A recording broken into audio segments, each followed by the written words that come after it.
I'm surprised Rasha hasn't already. Where is she?" "I don't know," said Hazel.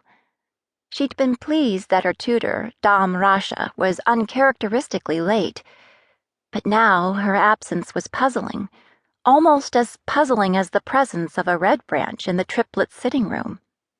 The Red Branch did many things, but babysitting was not among them. Where was the regular guard? Again, the door opened. Violet and Isabel Faeregine were identical, but people never confused the two. Violet never rushed or raised her voice. Her posture was always perfect, and her expression seldom stirred from one of serene composure. If Isabel was fire, Violet was ice. Even her dress was pale blue. She surveyed the room with detached disapproval. "Are we ready?" she inquired. "Do we look ready?" said Isabel. Violet gave a prim smile. "No, we don't." "Say 'we' one more time, and I'm going to throttle you," said Isabel. Hazel crossed her fingers. Violet tutted. "Are we forgetting I'm the eldest?" Technically, this was true. Violet had been born 9 minutes before Isabel, a fact she often cited. She never bothered telling anyone that she was 26 minutes older than Hazel. That gulf was self-evident. Isabel snorted. "As though 9 minutes matter." Violet's eyes twinkled. "You'll find that they matter very much. See you down there." She left in a soft rustle of silk. Isabel turned to Hazel.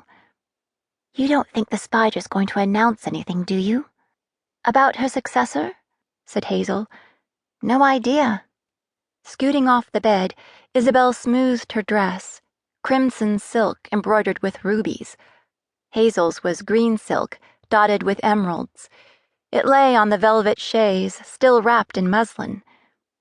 "Hurry up and get ready," Isabel muttered. "I'm going to catch up with Violet." Before Hazel could reply, Dame Rasha swept through the door. "My apologies, Your Highness. This morning has been—" The Vi paused. Wolfish blue eyes swept over the mess before settling on her charge. A charge still abed in her night clothes, and whose fine white hair was sticking up like dandelion wisps. Isabel seized the chance to escape. Ducking past Hazel's tutor, she scampered out to the common room and shut the door behind her. Dame Rasha glanced down at a bolster. Her voice was hoarse, its accent tinged from years living in the Witch Peaks. "What is the meaning of this?" "I was redecorating," said Hazel. "Bad idea. I'll fix it." With a flick of her wrist, Hazel sent the scattered pillows flying to their places.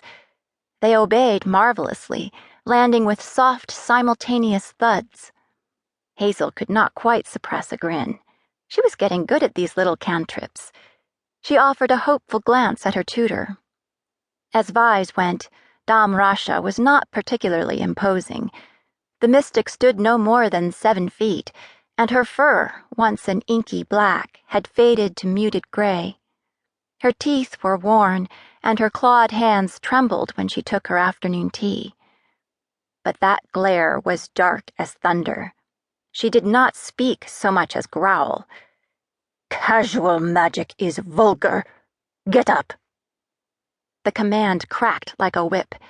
Hazel slid sheepishly out from under her covers and fidgeted with her nightgown. Dame Rasha marched her to a full-length mirror.